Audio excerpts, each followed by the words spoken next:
Hello guys, आप लोग कैसे हैं? आशा करते हैं आप लोग बहुत अच्छे हैं। सुधीर विद स्टडी 2.0 की तरफ से सभी को गुड मॉर्निंग, शास्त्रीय काल। आइए आज मैं NTAGC net first paper unit number 10 उच्च शिक्षा प्रणाली में कुछ आयोग महत्वपूर्ण हैं, उनके आदेश और कब गठन किया गया उनके बारे में बताएंगे। जैसे पहला आयोग है विश्वविद्यालय आयोग। इसके अध्यक्ष हैं लॉर्ड मैकाले जी। इसका गठन 2 फरवरी 1835 में गठन हुआ। इसमें किस बिंदु पे बल दिया गया? इसमें अंग्रेजी शिक्षा पे बल दिया गया।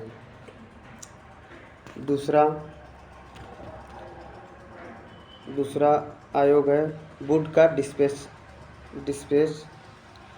इसके अध्यक्ष सर चार्ल्स वुड जी हैं। इसका गठन 1854 ईस्वी में हुआ।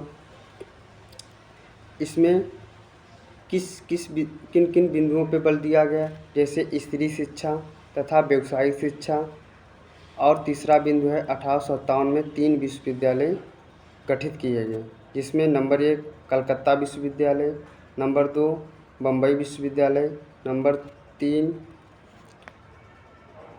मद्रास विश्वविद्यालय गठित किया गया। इन बिंदुओं पर बल दिया गया। नंबर 3 आयोग है भारतीय शिक्षा आयोग, अथवा इसको हंटर आयोग भी कहते हैं। इसके अध्यक्ष सर विलियम विल्सन हंटर जी हैं। इसका गठन 3 फरवरी 1882 ईस्वी में हुआ। इसमें किस किस बिंदुओं पे बल दिया गया? नंबर 1 स्थानीय भाषा, व्यावसायिक शिक्षा, व्यापारिक शिक्षा पे बल दिया गया। नंबर 4 आयोग है विश्वविद्यालय आयोग। इसके अध्यक्ष सर थॉमस रेले जी हैं। इसका गठन 1902 ईस्वी में हुआ। सरकारी नियंत्रण पे ध्यान दिया गया। इसको पुनः गठित 1904 में अधिनियमित किया गया। अगला आयोग है सैडलर आयोग। इसी को कलकत्ता विश्वविद्यालय भी कहते हैं। इसके अध्यक्ष माइकल सैडलर जी हैं। इसका गठन 1917 ईस्वी में हुआ। किस बिंदु पे बल दिया गया? इसमें स्कूली शिक्षा 12 वर्ष तक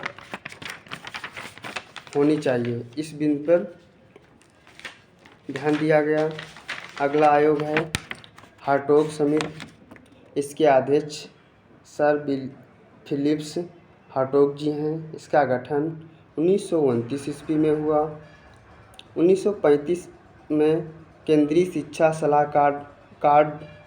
सलाहकार बोर्ड पुनः गठित किया गया। अगला आयोग है सर्जेंट शिक्षा आयोग। इसके अध्यक्ष सर जॉन सर्जेंट जी हैं। इसकी स्थापना 1944 ईस्वी में हुआ। इसमें किन बिंदुओं पर बल दिया गया? नंबर 1 विद्या शिक्षा, और नंबर 3 व्यावसायिक शिक्षा, नंबर 4 तकनीक शिक्षा पे बल दिया गया। अगला आयोग है राधा कृष्ण आयोग।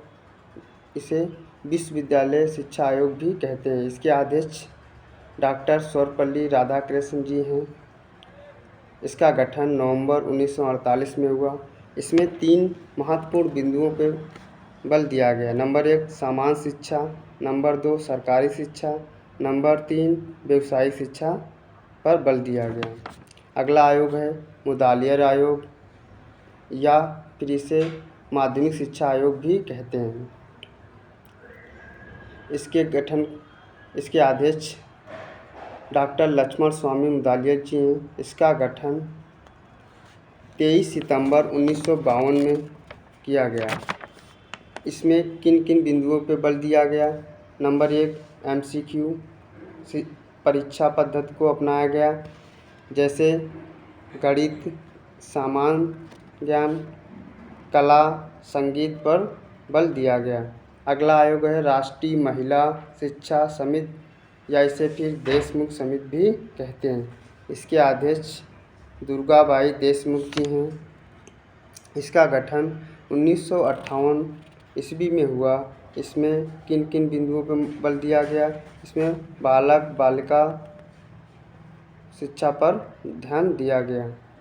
आइए कुछ हम हायर एजुकेशन में महत्वपूर्ण पोर्टल या परियोजनाओं के बारे में आपको बताएंगे। जैसे नंबर एक पोर्टल है विद्या लक्ष्मी पोर्टल शिक्षा ऋण योजना। इसका गठन स्थापना 15 अगस्त 2015 में की गई। इसमें किस बिंदु पे ध्यान दिया गया? विद्यार्थियों को शिक्षा ऋण प्रदान करना किस मंत्रालय द्वारा गठित किया गया? शिक्षा मंत्रालय द्वारा वित्त मंत्रालय द्वारा गठित किया गया। अगला पोर्टल है दीक्षा पोर्टल। इसे किस मंत्रालय द्वारा गठित किया गया? इसे मानव संसाधन मंत्रालय ने 5 सितंबर 2017 को शुरू किया। अगला पोर्टल है उड़ान परियोजना। इसे केंद्रीय माध्यमिक शिक्षा बोर्ड CBSE ने 11वीं 12वीं बालिकाओं के लिए वर्ष 2014 में गठित किया। अब आइए कुछ संवैधानिक अधिकार जो हायर एजुकेशन में महत्वपूर्ण अपना योगदान रखते हैं। जैसे मूल अधिकार नंबर 1 समता का अधिकार अनुच्छेद 14 से 18, स्वतंत्रता का अधिकार अनुच्छेद 19 से 22, शोषण के विरुद्ध अधिकार 23 से 24, धर्म की स्वतंत्रता का अधिकार अनुच्छेद 25 से 28, पाँचवां संस्कृति और शिक्षा संबंधी अधिकार अनुच्छेद 29 से 30, संवैधानिक उपचारों का अधिकार अनुच्छेद 32 में बतलाया गया है। My channel support subscribe like and